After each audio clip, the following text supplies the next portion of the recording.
The 10 highest paid public servants in the country have been revealed, and every single one works in Britain's widely privatised rail industry.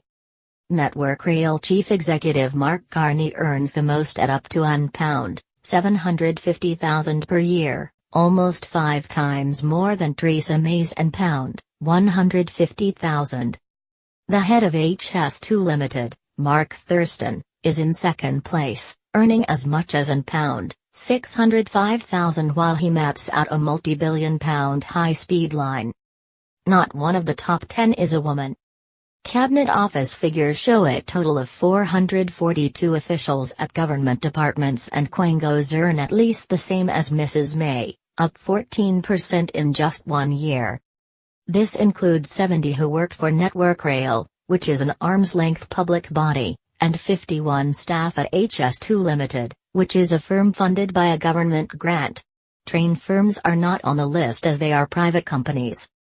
Among Network Rail's high earners are Managing Director Francesco Paonessa, and £485,000, Managing Director for England Wales Philip Houghton, and £480,000, and Group Safety, Technical and Engineering Director Graham Hopkins, and £475,000.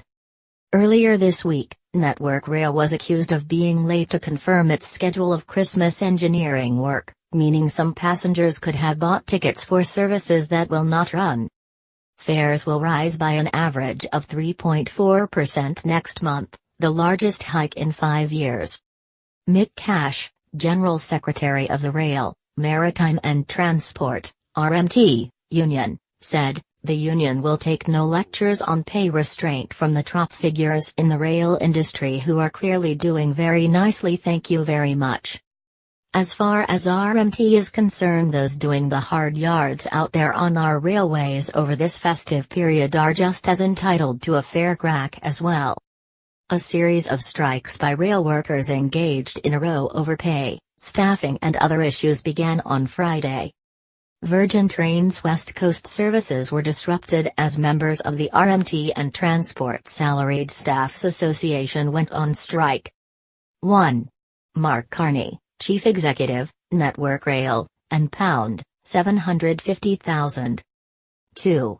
Mark Thurston, Chief Executive, High Speed 2 Limited, and £605,000. 3. Francesco Paonessa, Managing Director, Network Rail, and £485,000. 4. Philip Houghton, MD, England and Wales, Network Rail, and £480,000. 5. Graham Hopkins, Engineering Director, Network Rail, and £475,000. 6.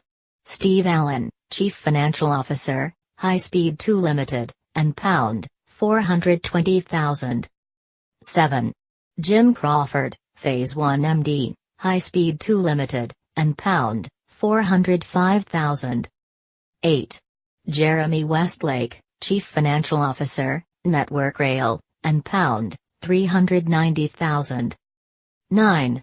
David Wasabo, MD, Digital, Network Rail, and £385,000. 10. Peter Hendy, Chairman, Network Rail, and £380,000. Source: Cabinet Office.